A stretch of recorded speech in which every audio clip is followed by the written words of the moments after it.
अस्सलामुअलैकुम। आज हम आपके साथ शेयर कर रहे हैं टिप्स एंड टोटके में बहुत ही आसान सा और बहुत ही फायदेमंद सा टोटका।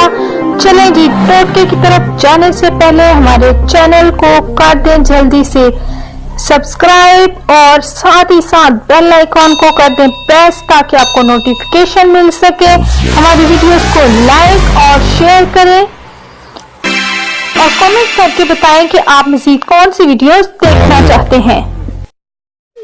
चलें जी, आज के टोटके की तरफ चलते हैं। तो आज हम आपके साथ शेयर करेंगे बहुत ही फायदेमंद सा टोटका। अक्सर हमने घरों में देखा है तो कि हम प्लास्टिक के बर्तन जो बहुत ज्यादा इस्तेमाल करते हैं तो उन पर दाग धब्बे पड़ जाते हैं, उनका कलर चेंज हो जाता है। तो इसके लिए हम आपको बताएंगे एक बेहतरीन सा टोटका जिससे आपके बर्तन जगमगा उठेंगे और ये चमक जाएंगे बिल्कुल।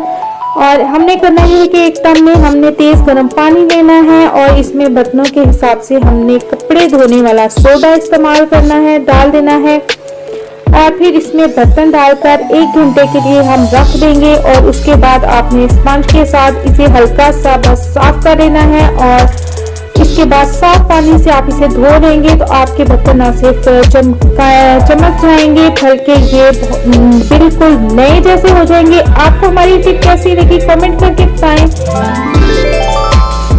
वीडियोस को लाइक और शेयर करें और कमेंट करके बताएं कि आप मज़ीद कौन सी वीडियोस देखना चाहते हैं।